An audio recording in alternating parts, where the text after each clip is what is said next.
everybody, welcome back. Johnny B here with DevSlopes.com, sporting our awesome DevSlopes Game Academy t-shirt today, and we are working on our Legend of DevSlopes game. So let's get going. Today in this video, what we're going to do is we are going to get the enemy health working and our player attack. So we've already got it to where so just going to press play here and we'll see how far we've gotten. We got it to where we can get hit by the enemies and we play the hurt animation and we get knocked back and we let's see here, and we can die. So that's all looking good.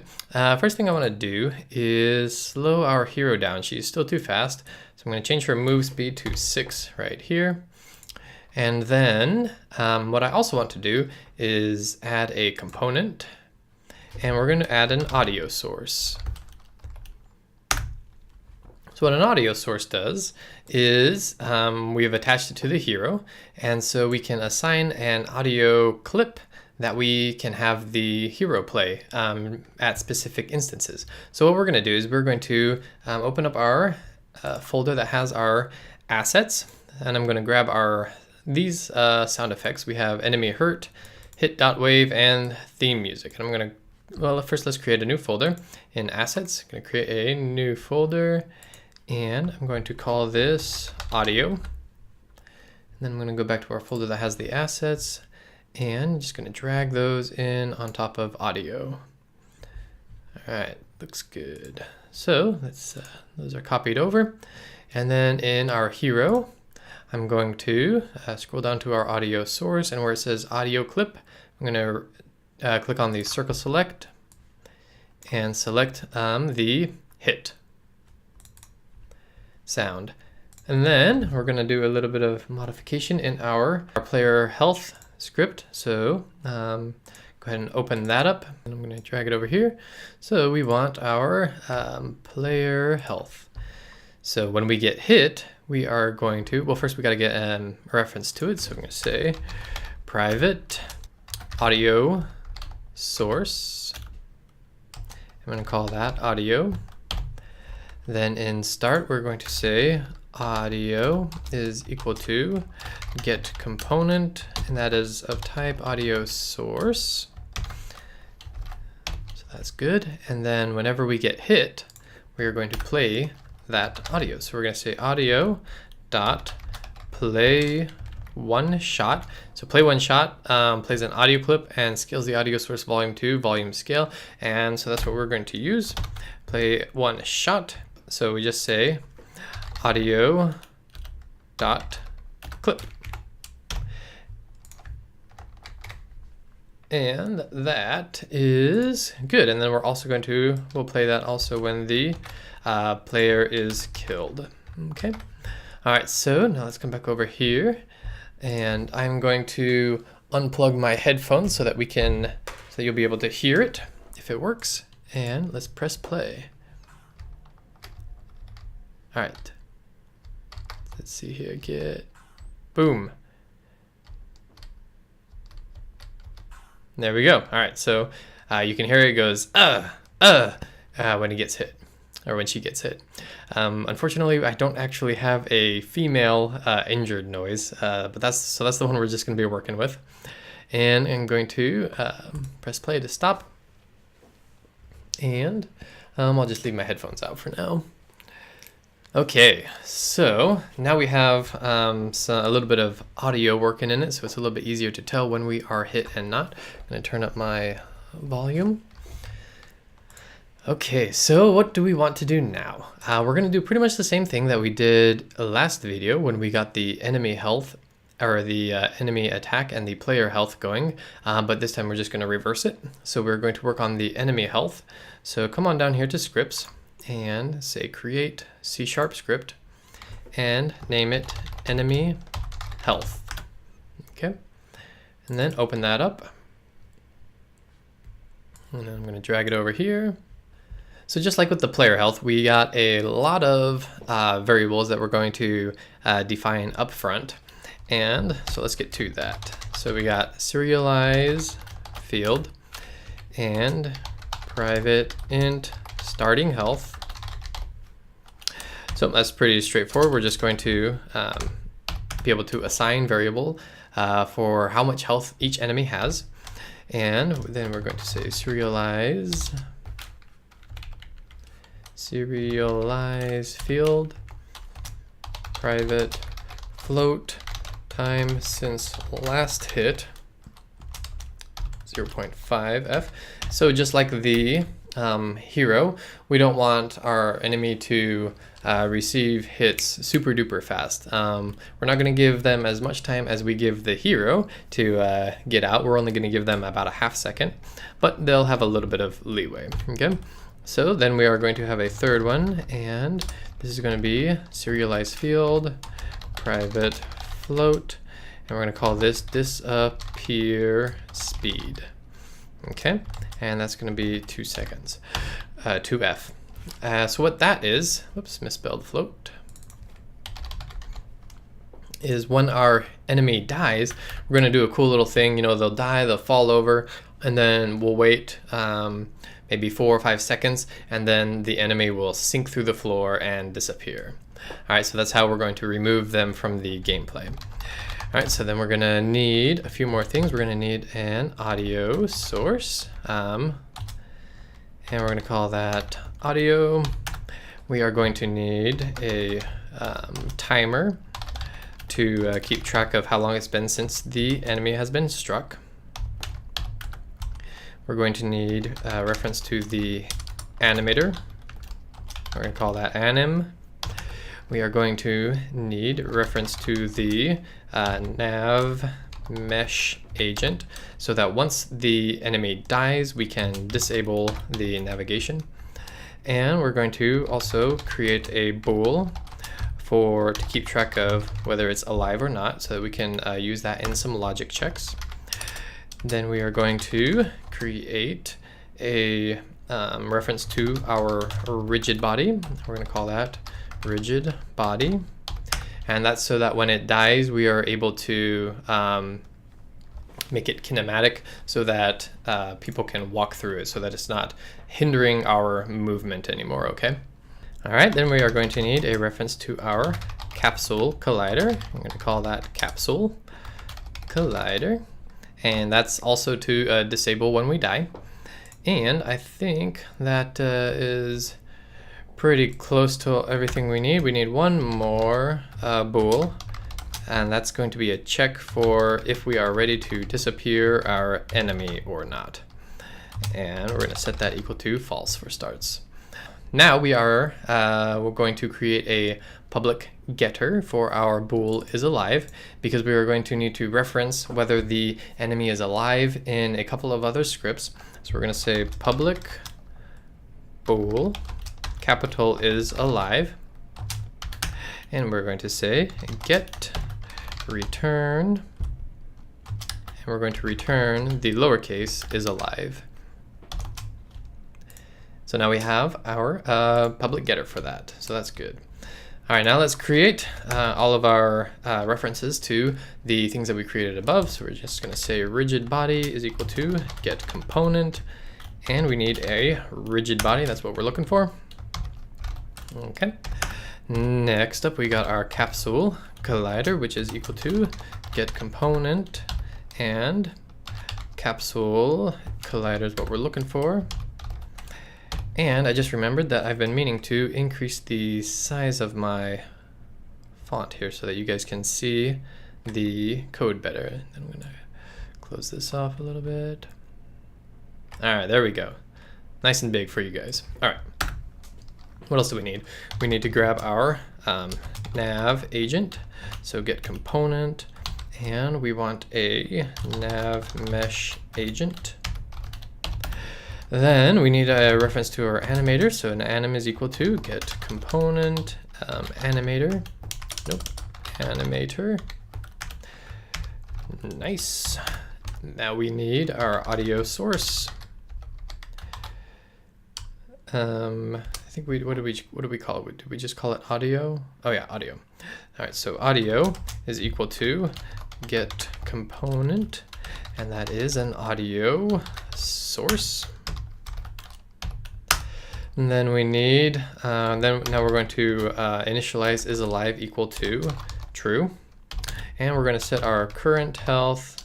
Oh, looks like we don't have a current health yet. We need a private int current health to monitor our current health. And we're going to say current health is equal to starting health to start out. Okay, so we got all of our startup code written. We got all of our necessary variables. We have initialized them and gotten the components. So now we're ready to actually start with our important code. So we're going to say here an update. All we're going to do here is update our timer. So we're going to say timer plus equal to time dot delta time, and this is the timer that's just that we're just using to make sure our enemy can only get hit every half second or so. Okay. All right, so now we get into the meat and potatoes. So just like we did with our player getting hit, we're going to do a check for an on trigger enter. So when the player's sword box collider enters our enemy's capsule collider, we are going to register that and take action for it. Okay, so we're going to say void on trigger enter, and that takes a collider and it's called other,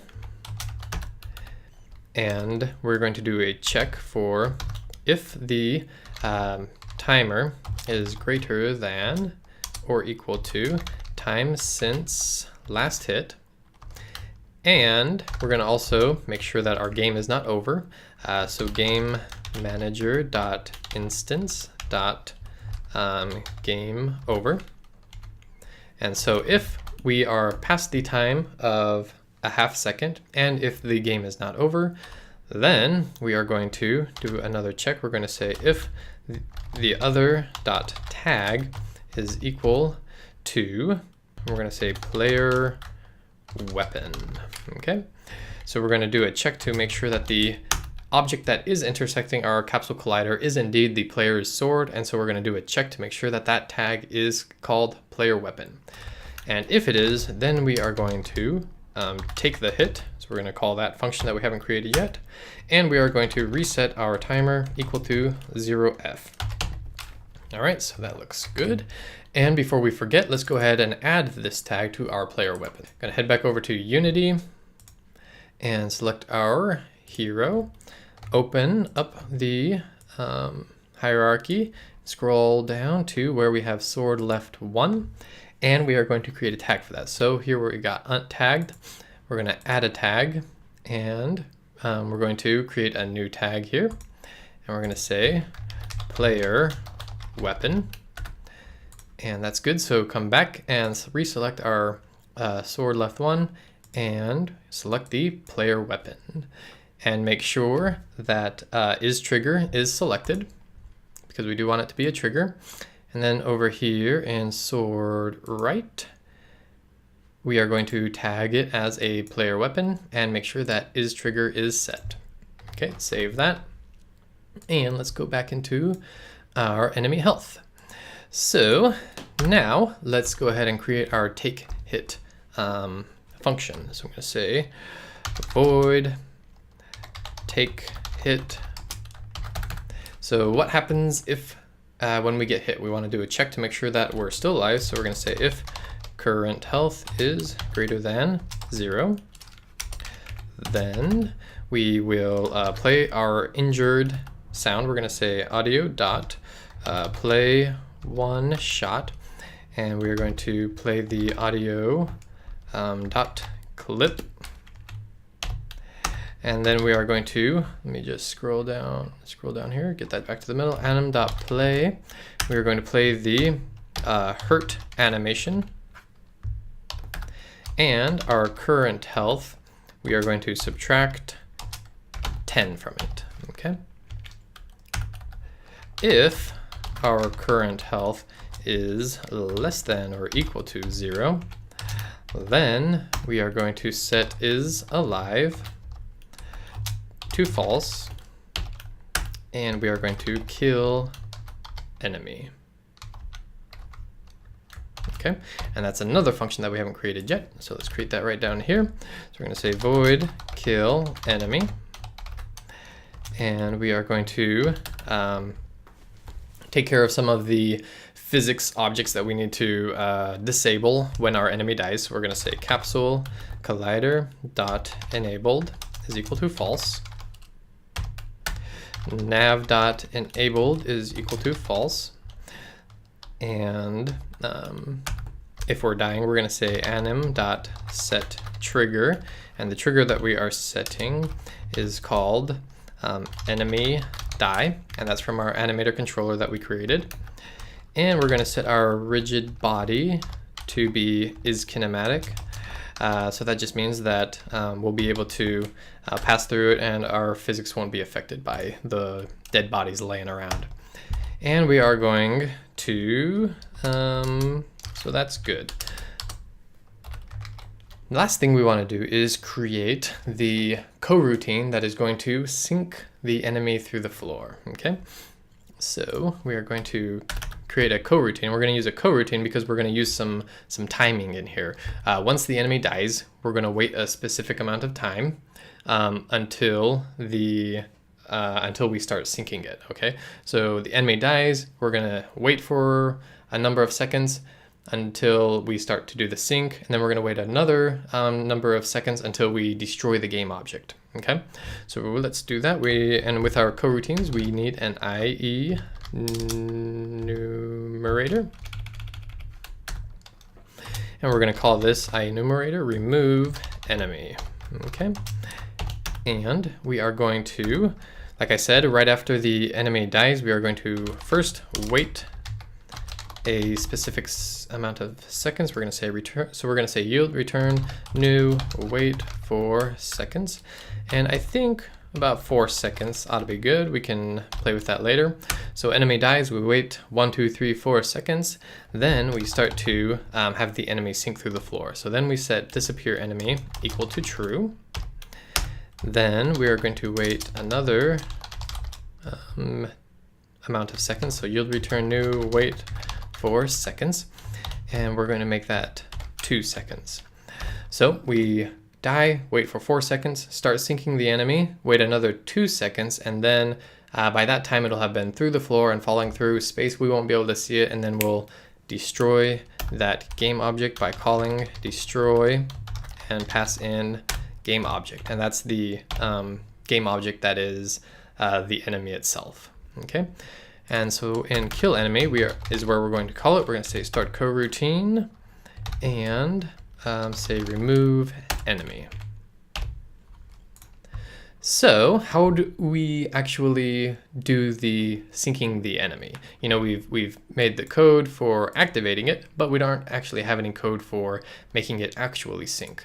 So in update, we are going to just be checking for whether we want to start the enemy to disappear. So we're going to say if disappear enemy is true, then if it is, we are going to go ahead and call the transform and translate it down. So translate is just moving it down or moving it in a direction. So we're going to say transform.translate, and you can see that here it says moves the transform in the direction and distance of translation. So I'm going to say translate, and we are going to translate that in the minus vector 3 dot up direction, okay? So minus up, down, in other words. And we are going to do that by a time of disappear speed. So that just determines how fast it syncs down.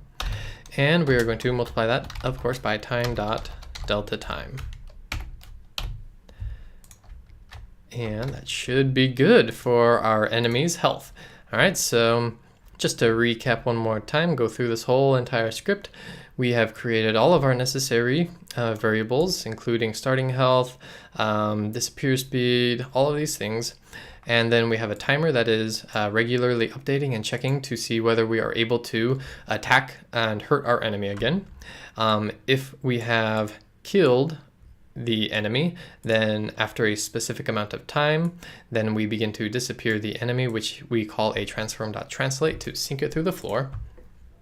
And that is all set in motion when we have an on trigger enter, when our player weapon collides with our player's capsule collider. And so when that happens, we take a hit, we play our hurt sound, we play our hurt animation, and we deduct health from our enemy as long as until we die, at which point we kill the enemy. We disable all of its physics things, we play the enemy die animation, and we start the coroutine to remove the enemy. And so just to make this a little bit more clear, I'm going to add a few comments in here. So we wait 4 seconds after enemy dies. Then we start to sync the enemy. And then after 2 seconds, we destroy the game object. All right, so I hope that's super duper clear for you. If not, go through the script a couple of times and make sure you're understanding everything on it. All right, so the next thing that we need to do is update our player controller script a little bit. Okay, so what we need to do is, just like we did with the enemy animations, we need to add some animation events so that our swords, our box colliders on our swords, know when they are able to injure an enemy. Okay, so we need to get some references to our box colliders. So I'm going to say up here, I'm going to say private box collider, and we have 2 swords, so we need it to be an array, and I'm going to call these sword colliders. And then in start, we get a reference to it. Sword colliders is equal to get components, plural, in children. And we are looking for box colliders. Perfect. And so now we have a reference to our sword colliders. So what do we need to do? We need to be able to tell those box colliders when they are enabled and disabled, and we are going to do that with our animation events. So let's jump over to our Unity editor, and we are going to open up our models and look for our hero and open up the animations, and we are going to do this for both of our animations, for both double chop and our spin attack. So with the double chop selected, we'll start with that one. I'm going to go to edit, and I'm just going to scroll down here to where we have the events. I'm going to open it up and press here to create a new event, which we are going to call begin attack. Okay. And then with our animation scrubber, we can choose where we want to begin our attack, and I'm thinking about here. So I can drag this over to right there, and then I'm going to press apply. Then I'm going to create a new event, and this one we are going to call end attack. And using our scrubber, gonna go through and find where it looks like we're done with our attack, which looks about there. So I'm going to drag that end attack all the way over to here. Nice. And then I'm going to press apply. Okay, I'm going to save that. And now we need to do the same thing for our spin attack. So down here in our models folder, I'm going to select spin attack and edit. Then I'm going to scroll down and look for our events. And here's our spin attack. All right, so I'm going to add an event, and I'm going to name it the same thing, begin attack. And let's see here, right about there is when she starts spinning. So I'm going to drag over our event to right there. I'm going to press apply. I'm going to create a new event and name it end attack. I'm going to close it, and with with our scrubber. I'm gonna look at when. So she's spinning right about, I think there she's done attacking. So I'm gonna move our end attack animation event to right there. Good, and then I'm gonna save that, apply, press apply. And so now we have our animation event set up for our player's 2 attack movements. So I'm gonna come back into MonoDevelop in our player controller. And now we need to call those those animation events here in our code. So we're gonna say public void begin attack. So that's when we want to enable our weapons. And we're gonna do the for each that we did with the enemy. So we're gonna pick in here our for each just to do some code completion. And I'm gonna say for weapon in sword colliders. When we begin the attack is when we want to enable it. So I'm gonna say weapon dot enabled is equal to true. And that's because I spelled weapon completely wrong. Weapon in sword colliders, weapon dot enabled is equal to true when we begin the attack, and when we end attack. So that's what we're going to call this function because that's the name of the event, the animation event. And we're going to do the same thing, only this time we are going to set the weapons to we're going to disable the weapons. All right, so that looks good. And you know what? I think that should do it. Let's give it a try. Let's hop on over to our Unity editor. And I probably forgot something, and I did. What we need to do, we need to attach the enemy health scripts to our enemies. Okay, so selecting our tanker, add component, scripts, enemy health. For our soldier, add component, scripts, enemy health. And for our ranger, add component, scripts, enemy health. Okay, so in our enemy health, I forgot to add a couple of open and close parentheses on the start coroutine. So let's save that and let's see if that fixes things here in our editor. All right, there we go. So now you can see that the starting health, time since last hit, and disappear speed has populated in our enemy health script here in the editor.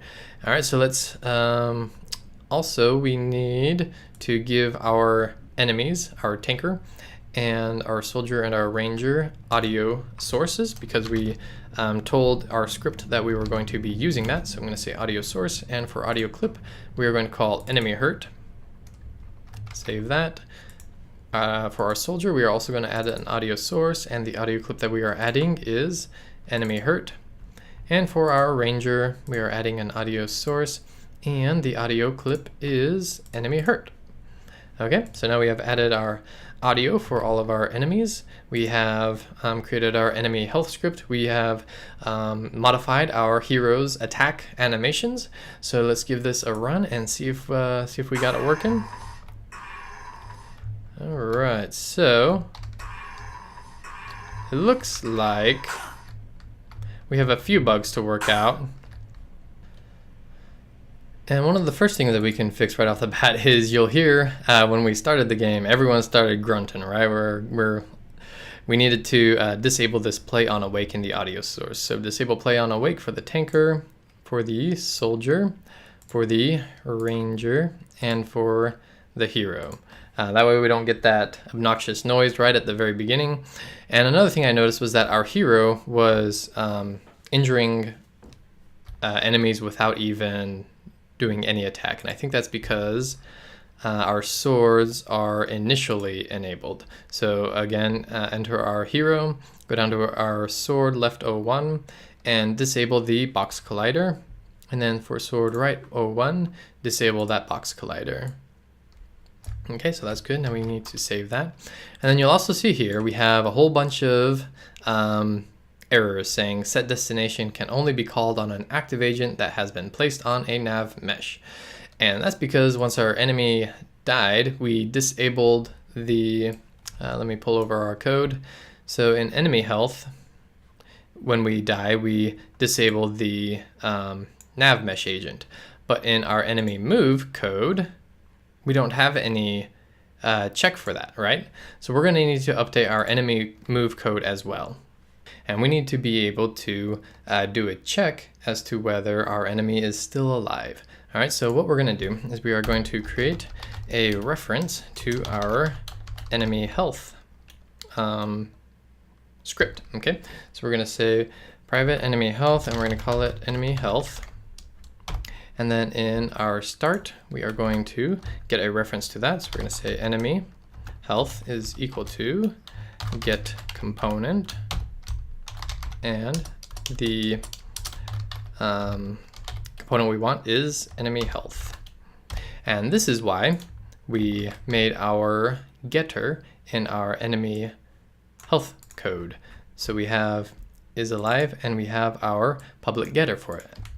And that's so that we can access it in our other scripts as necessary. So here we have our reference to the script. We are getting the component.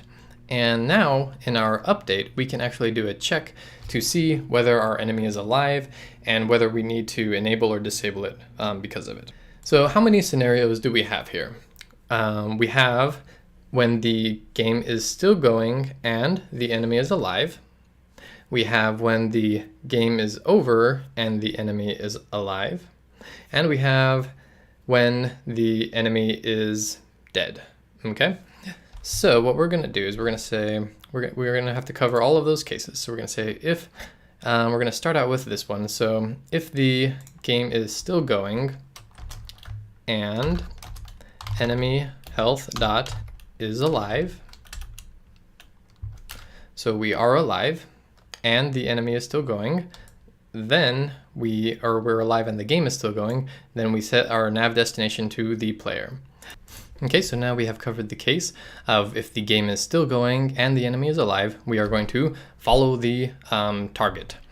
Now what happens, we need to cover the case of when the enemy is dead, and we don't care whether the game is still going or whether the game is over. The end result is the same. We are just going to disable the navigation. So we're going to say else if, and the first we're going to say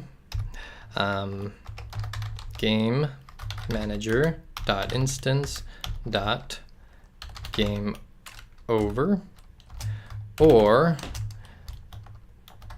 game manager dot instance dot game over.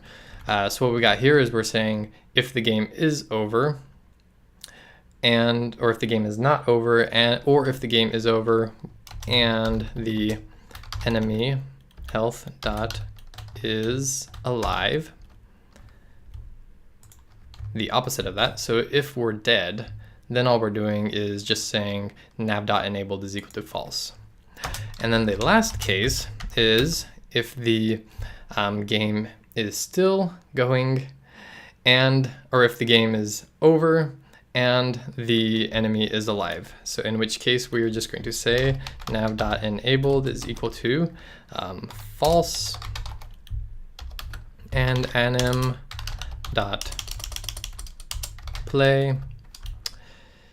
and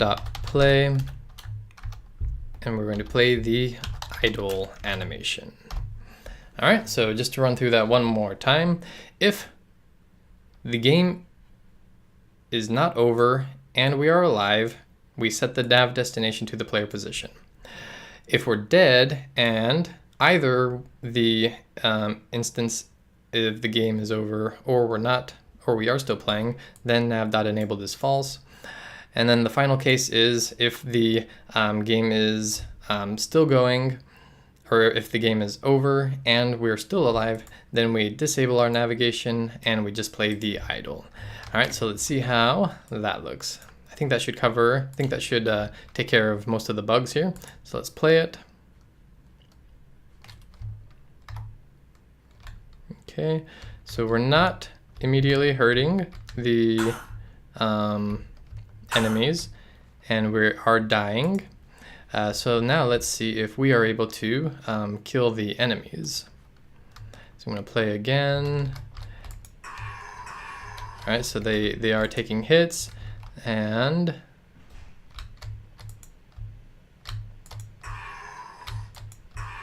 then they fall over and they die. But you see he popped back up, and that is because we need to do one more check in the enemy attack. All right, so in enemy attack, we need to do a check for player in range, right? So one more time, we are going to get a reference to the enemy health script. So we're going to say private enemy health. We're going to call it enemy health. We're going to get a reference to that. So we're going to say enemy health is equal to get component enemy health. And so right here in our player in range, we are going to say if the players, actually right here is where we want to do the check. So we are going to set player in range equal to true if if we are in that range, but also if enemy health dot is alive.